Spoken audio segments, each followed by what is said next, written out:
Uh-oh, spaghetti-o. What do we have here? I've got some drip irrigation parts in this bag and stuff.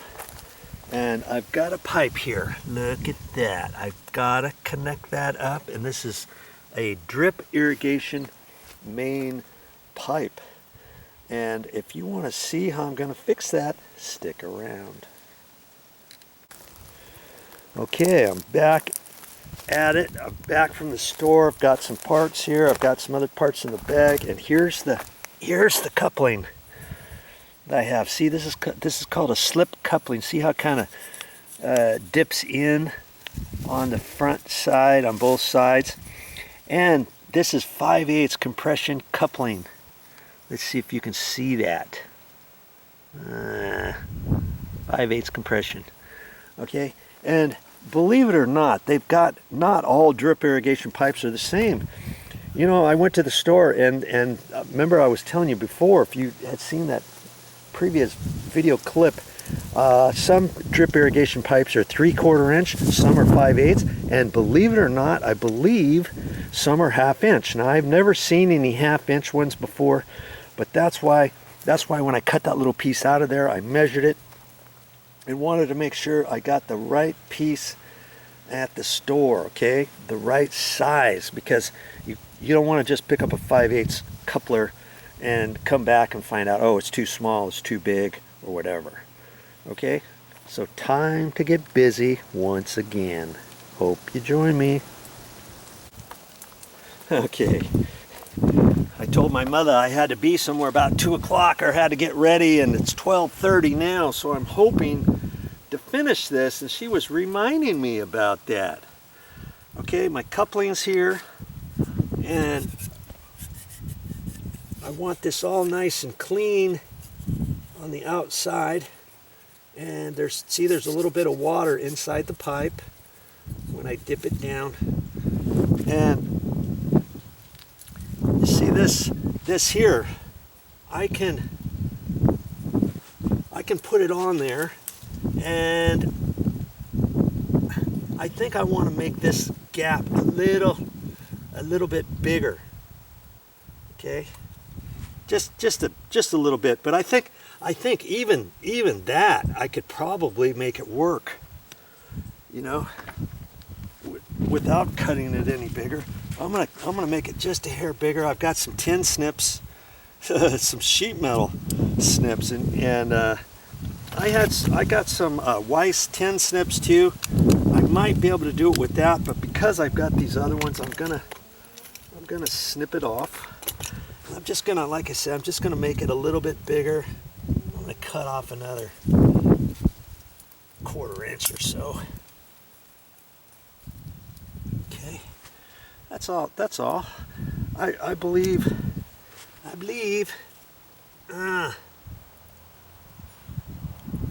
I can do it with that,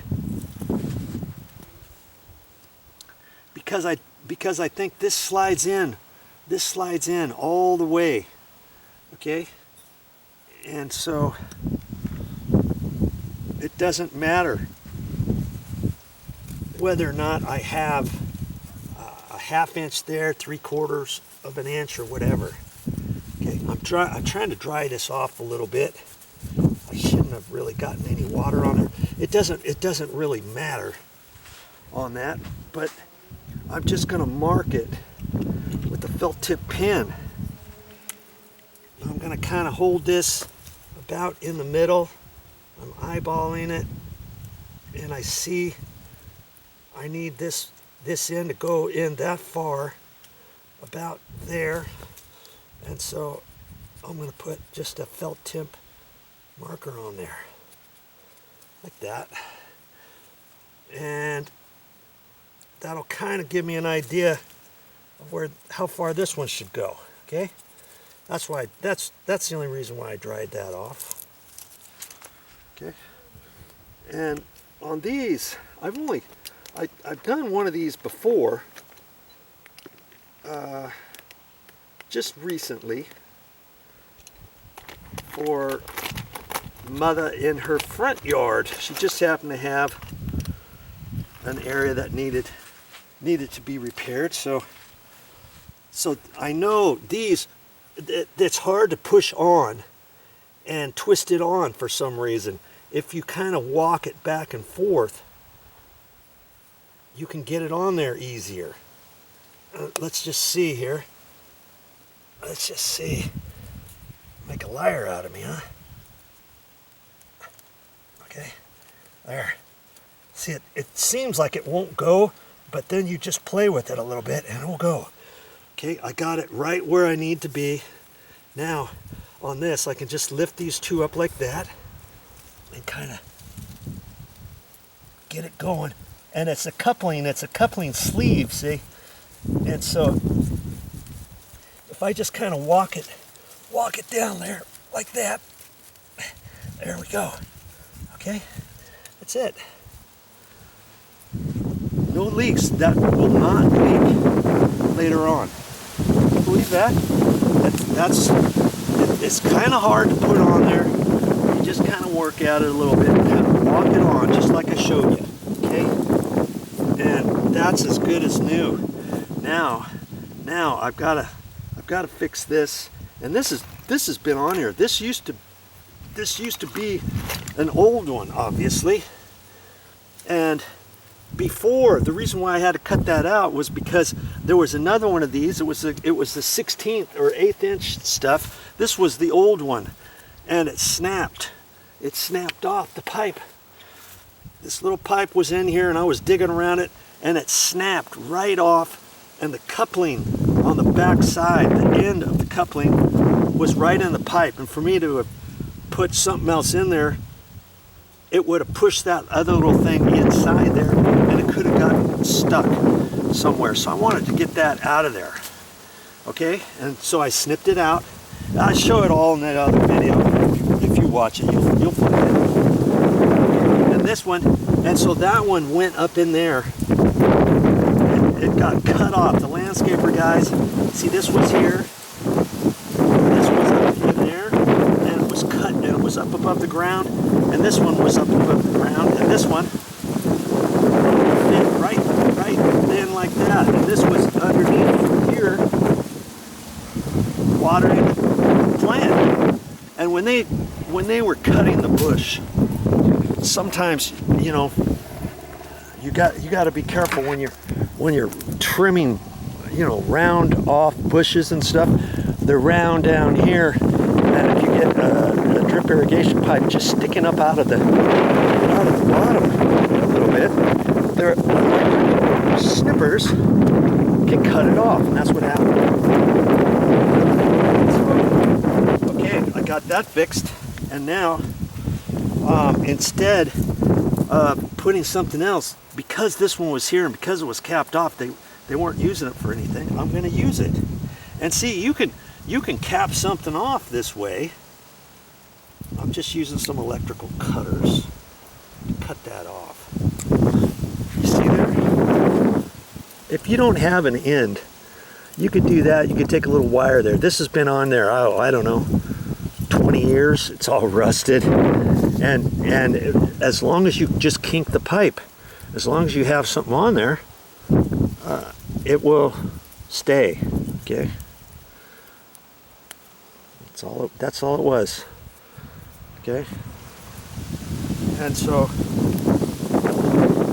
I've got some other tubing. I happen to have another little piece of tubing, and this was a flag dripper. This was a flag dripper, and years ago that's what they used all the time before they started using regular bubblers. Okay, I'm not going to use that. I'm going to decide not to use it, but I can keep it in case I ever need it. If it's working, this could be 20 years old too, and you would turn it.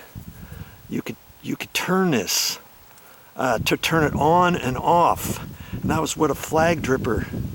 That's what a flag dripper was years ago. Okay, so that probably still works, but I'm choosing not to use it. Okay, so I'm just going to cut these ends off, because I happen to think this piece is long enough, and here the landscape guy had done it again from years ago, see right there?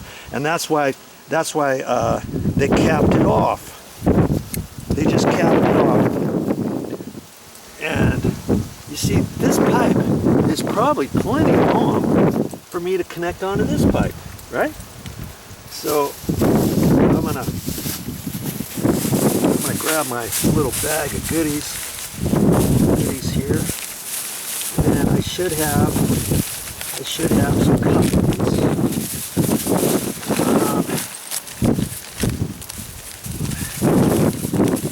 Yeah. See, here's my couplings, and in fact, that bag has never been opened. I wonder if I have a bag that's already open with couplings in it. Maybe not. All right, I'll cut that one. I'll cut that one open. These are called barbed connectors, and so, come on. It's not.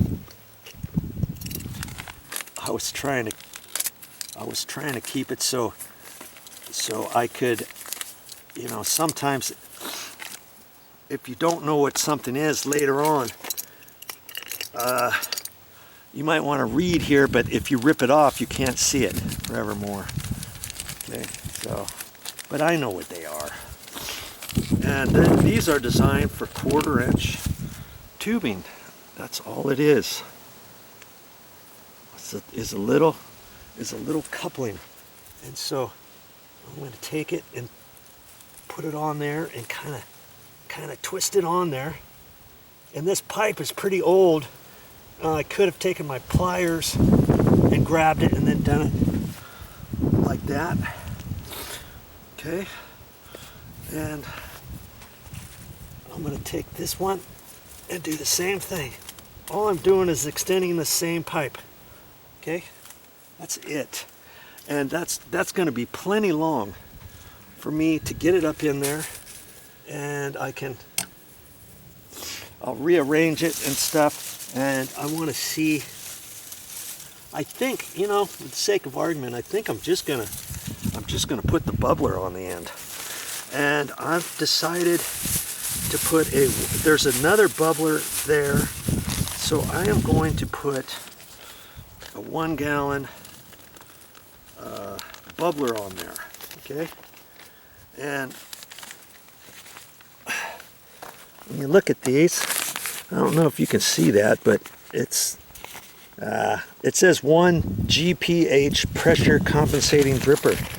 And they have 1/2 gallon, they got 1 gallon, they got 2 gallon, and there's another dripper underneath this bush. Okay? So, and that one's probably a 1 gallon. A bush about this big could probably take like a 2 gallon dripper. Okay, but because it already has one, I'm going to put a 1 gallon dripper on there. Does that make sense? And here's what the little dripper looks like. See, it's just going to drip out of there, and I'm just going to poke the pipe into that. Let's see, I'll show you how big that bush is. It's pretty big. Okay, and I'm just gonna put this on the end of this, and I'm gonna twist it on there. And you know what? Maybe before I do that, I can turn the water on and make sure there's nothing in this line. Like when I cut that, before I cut it, and after I cut it, if it got any dirt in there or anything like that, when I put water in here, if there's anything in this line, it could shoot up through this pipe and get caught in my bubbler, right? So if I just leave the bubbler out and turn the landscaping water back on, let's say, it'll flush that out, okay? I'm gonna do that real quick, be right back. Now you may be wondering, how did I get up to here? How did I troubleshoot it and all that kind of stuff? Of course I made a video of that too. You can go to my YouTube channel page, click on playlists and scroll down to landscape issues or drip irrigation, and you can find all about it to see how we get up get up to here, okay?